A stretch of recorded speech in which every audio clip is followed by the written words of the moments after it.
नमस्कार दोस्तों, companies act के अंतर्गत नई क्लैरिफिकेशन जारी की गई है मिनिस्ट्री ऑफ कॉर्पोरेट अफेयर्स के द्वारा। दोस्तों, इससे पहले कि हम क्लैरिफिकेशन डिस्कस करें, यदि अभी तक आपने चैनल को सब्सक्राइब नहीं किया है तो जल्दी से सब्सक्राइब कर लीजिए और नोटिफिकेशन बेल भी प्रेस कर दीजिए ताकि आपको रेगुलर जीएसटी, टैक्स और लॉ से रिलेटेड अपडेट मिलते रहें। दोस्तों, ये circular ministry of corporate affair के द्वारा जारी किया गया है कंपनीज के लिए, क्योंकि उन्हें एनुअल जनरल मीटिंग यानी कि एजीएम कंडक्ट करनी होती है कंपनीज एक्ट के अकॉर्डिंग। तो क्या मीटिंग वीडियो कॉन्फ्रेंसिंग और ऑडियो विजुअल मीन्स के द्वारा कंडक्ट की जा सकती है, इसके लिए सर्कुलर जारी किया गया है। दोस्तों, इस सर्कुलर में मिनिस्ट्री ऑफ कॉर्पोरेट अफेयर के द्वारा कहा गया है कि वे कंपनीज जिनको के एजीएम कंडक्ट करनी है ईयर 2023 के लिए, वो अपनी एजीएम कंडक्ट कर सकती हैं 30 सितंबर 2023 से पहले। वैसे ही जैसे सर्कुलर नंबर 20/2020 में बताया गया है पैराग्राफ नंबर 3 और 4 में, यानी कि video conferencing and other audio visual means के द्वारा। लेकिन यहाँ पे कोई एक्सटेंशन नहीं दी गई है एजीएम को होल्ड करने के लिए कंपनीज के लिए, और यदि companies with in time AGM hold नहीं करेंगी तो कंपनी एक्ट के अंतर्गत अप्रोप्रिएट लीगल एक्शन लिया जा सकता है। दोस्तों, यदि आप पैराग्राफ नंबर 3 और 4 देखते हैं, जो कि पहले गवर्नमेंट ने सर्कुलर जारी किया था 20/2020, तो उसके अकॉर्डिंग कंपनी जो है एजीएम कंडक्ट कर सकती है वीडियो कॉन्फ्रेंसिंग या फिर अदर ऑडियो विजुअल मीन्स के द्वारा। इस केस में देखा जाएगा कि क्या कंपनी को ई वोटिंग फैसिलिटी भी प्रोवाइड करनी थी या फिर कंपनी को ये ई वोटिंग फैसिलिटी नहीं प्रोवाइड करनी थी। तो यदि ई वोटिंग फैसिलिटी प्रोवाइड करनी थी तो उस केस में कंपनीज इस मीटिंग में वो स्पेशल बिजनेस जो है वो डिस्कस कर सकती हैं, जो कि अनअवॉइडेबल है, जो कि बोर्ड के द्वारा डिसाइड किया गया है। दोस्तों, यहाँ पे ये भी अलाउ किया गया था क्योंकि डिफ़िकल्टीज हो रही हैं फिजिकल कॉपीज़ फाइनेंशियल स्टेटमेंट की डिस्पैच करने में, जैसे कि बोर्ड रिपोर्ट, ऑडिटर रिपोर्ट और अदर डॉक्यूमेंट। तो उस केस में स्टेटमेंट ईमेल के द्वारा मेंबर्स को भेजी जा सकती हैं, या फिर जो ट्रस्टीज़ हैं डिवेंचर होल्डर्स के, या फिर जो दूसरे व्यक्ति हैं। और ये नोटिस और कॉपीज़ फाइनेंशियल स्टेटमेंट की भेजने से पहले एडवर्टीजमेंट इशू करनी होगी, एक तो वर्नाकुलर न्यूज़पेपर में जहाँ पे कि रजिस्टर्ड ऑफिस है कंपनी का, और एक इंग्लिश लैंग्वेज में न्यूज़पेपर में जिनका कि इलेक्ट्रॉनिक वर्जन भी हो, जहाँ पे कि स्पेसिफाई किया जाएगा कि एजीएम जो है वो वीडियो कॉन्फ्रेंसिंग या अदर ऑडियो विजुअल मीन्स के द्वारा कंडक्ट की जाएगी। डेट और टाइम जो है वो मेंशन किया जाएगा।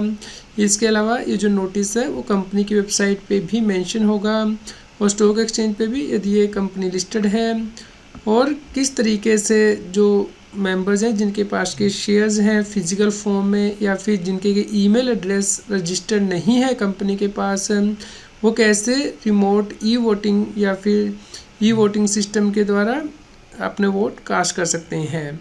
और यदि व्यक्ति के ईमेल एड्रेस रजिस्टर नहीं है तो किस प्रकार कंपनी के पास उन्हें रजिस्टर कर सकते हैं। इसके अलावा मेंबर अपना मैंडेट भी दे सकते हैं कि वो डिविडेंड डायरेक्टली अपने बैंक अकाउंट में रिसीव कर सकते हैं थ्रू इलेक्ट्रॉनिक क्लियरिंग सिस्टम्स, और अदर डिटेल जो कि कंपनी को लगता है कि देनी ज़रूरी है।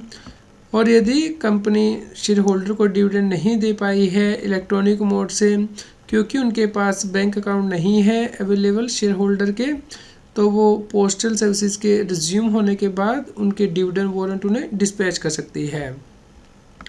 यदि कंपनी को परमिशन मिल गई है रेलेवेंट अथॉरिटी से कि वो मीटिंग जो है फिजिकली कंडक्ट करेंगी, तो उस केस में भी मेंबर को ऑप्शन दी जाएगी को वीडियो कॉन्फ्रेंसिंग या अदर ऑडियो विजुअल मीन के द्वारा मीटिंग को ज्वाइन कर सकते हैं। तो इस केस में जो मेंबर फिजिकली प्रेजेंट है और जो वीडियो कॉन्फ्रेंसिंग के द्वारा या OAVM के द्वारा प्रेजेंट हैं वो भी काउंट किए जाएंगे कोरम के लिए कंपनीज एक्ट के अकॉर्डिंग, और जो रिजोल्यूशन है वो ई वोटिंग सिस्टम के द्वारा पास किए जाएंगे। दोस्तों, जिन कंपनियों को ई वोटिंग फैसिलिटी उपलब्ध नहीं करानी है उनके लिए भी यहाँ पे क्लैरिफाई किया गया था कि इस केस में एजीएम कंडक्ट की जा सकती है वीडियो कॉन्फ्रेंसिंग या अदर ऑडियो विजुअल मीन्स के द्वारा, यदि कंपनी के पास ईमेल एड्रेस है कम से कम टोटल नंबर ऑफ मेंबर का हाफ यानी कि 50% का निधि कंपनी के केस में, उन शेयर होल्डर का जिनके पास के 1000 रुपये की फेस वैल्यू उससे ज़्यादा, या फिर 1% जो total paid up share capital है विच एवर लेस वो शेयर होल्ड करते हों। और दूसरी कंपनी के केस में उन शेयर होल्डर का रेशियो देखा जाएगा जिनके पास के 75% of the paid up share capital है कंपनी की, जिनके पास के वोटिंग राइट है। और यदि कंपनी के पास शेयर कैपिटल नहीं है तो उस केस में कम से कम 75% शेयर होल्डर ऐसे होने चाहिए जिनके पास की टोटल वोटिंग पावर हो। और कंपनी के द्वारा नेसेसरी स्टेप्स लिए जाएंगे ताकि सभी शेयर होल्डर के जो ईमेल एड्रेस है वो रजिस्टर किए जा सकें। और इसके लिए जो फ्रेमवर्क प्रोवाइड किया गया है EGM सर्कुलर 1 में पैराग्राफ नंबर 3B में वो फॉलो किया जाएगा।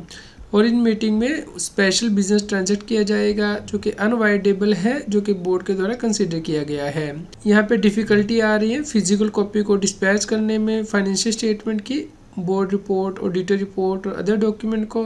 तो ये जो स्टेटमेंट्स हैं वो ईमेल के द्वारा भेजी जाएंगी मेंबर्स को, ट्रस्टीज़ को और अदर पर्सनस को। और कंपनी को एडिक्वेट प्रोविजंस करनी होंगी कि जो मेंबर्स हैं वो डिविडेंड रिसीव कर सकते हैं इलेक्ट्रॉनिक क्लियरिंग सिस्टम के द्वारा। यदि शेयर होल्डर के बैंक अकाउंट अवेलेबल नहीं है तो जैसे ही पोस्टल सर्विस रिज्यूम हो जाएंगी तो डिविडेंड वारंट डिस्पैच किए जाएंगे। इसके अलावा कंपनीज को दूसरी कॉम्प्लाइंस भी करनी है जो कि जनरल मीटिंग से जुड़ी हैं, जैसे कि डिस्क्लोजर करने की, डॉक्यूमेंट और रजिस्टर को इंस्पेक्शन अलाउ करने की, या फिर कॉर्पोरेट बॉडी जो है उन्हें वोटिंग राइट के लिए ऑथराइजेशन देने की, जैसे कि एक्ट या आर्टिकल ऑफ एसोसिएशन में मेंशन किया गया है। ये इलेक्ट्रॉनिक मोड से उपलब्ध कराए जाएंगे। दोस्तों यहाँ पे एक और सर्कुलर नंबर 11/2022 पास किया गया है मिनिस्ट्री ऑफ कॉर्पोरेट अफेयर के द्वारा, जहाँ पे कि क्लैरिफाई किया गया है कि ऑर्डिनरी स्पेशल रिजोल्यूशन कंपनी के द्वारा पास किए जा सकते हैं। दोस्तों इस सर्कुलर में अलाउ किया गया है कि कोविड-19 की सिचुएशन की वजह से जो सर्कुलर जारी किए गए थे पहले, उसकी ही कंटिन्यूशन में सर्कुलर जारी किया गया है। सभी कंपनी को अलाउ किया गया है कि वो extra general meeting, video conferencing और अदर ऑडियो विजुअल मीन्स के द्वारा कंडक्ट कर सकती हैं थ्रू पोस्टल बैलेट। और इस केस में 30 सितंबर 2023 तक ये किया जा सकता है। दोस्तों एक्स्ट्रा ऑडिट जनरल मीटिंग के केस में भी देखा जाएगा कि क्या कंपनी को ई वोटिंग की फैसिलिटी प्रोवाइड करनी है। तो उस केस में कहा गया था कि कंपनी के लिए ज़रूरी है कि वो सभी रिकॉर्ड जो है सेफ कस्टडी में मेंटेन करें। जो भी ट्रांसक्रिप्ट होगी उसे रिकॉर्ड किया जाएगा, और यदि पब्लिक कंपनी है तो जो रिकॉर्डेड ट्रांसक्रिप्ट है वो उपलब्ध कराई जाएगी वेबसाइट पे कंपनी की। इसके अलावा ये मीटिंग को शेड्यूल करते हुए जो डिफरेंट टाइम जोन्स हैं पर्सनस के, उन्हें भी ध्यान में रखा जाएगा। दोस्तों यहाँ पे बताया गया था कि जो वीडियो कॉन्फ्रेंसिंग या AVM के द्वारा मीटिंग कंडक्ट की जाएगी उसमें 2 वे कम्युनिकेशन पॉसिबल होना चाहिए, ताकि पार्टिसिपेंट कंकरेंटली भी क्वेश्चन पूछ सके और एडवांस में भी ईमेल एड्रेस पे कंपनी के अपने क्वेश्चन भेज सकें। और कम से कम 1000 मेंबर्स को जो अलाउ होना चाहिए फर्स्ट कम फर्स्ट बेसिस पे। और लार्ज शेयर होल्डर के लिए ये कोई रिस्ट्रिक्शन नहीं होनी चाहिए। और जो मीटिंग का टाइम है कम से कम 15 मिनट पहले ओपन करना है, और जब शेड्यूल टाइम है उसके एक्सपायरी के 15 मिनट के बाद ही उसे क्लोज किया जा सकता है। दोस्तों इस प्रकार फाइनेंशियल ईयर के ख़त्म होने के बाद 6 महीने के अंदर जो है ये AGM कंडक्ट करनी होती है। तो इसके लिए गाइडलाइन जारी की गई हैं मिनिस्ट्री ऑफ कॉर्पोरेट अफेयर के द्वारा। उम्मीद करते हैं आपके लिए यह न्यूज़ यूज़फुल रही होगी। कृपया लाइक करें और शेयर करें ताकि सभी लोगों तक ये जानकारी पहुंच पाए और वो कंपनी एक्ट की कॉम्प्लायंस कर पाएँ। रेगुलर GST और टैक्स अपडेट के लिए इस चैनल को सब्सक्राइब करें। आप हमें Telegram app CA Satbir Singh टैक्सील पर ज्वाइन कर सकते हैं ताकि आप GST और इनकम टैक्स के रेगुलर अपडेट अपने मोबाइल पर ही प्राप्त कर सकें।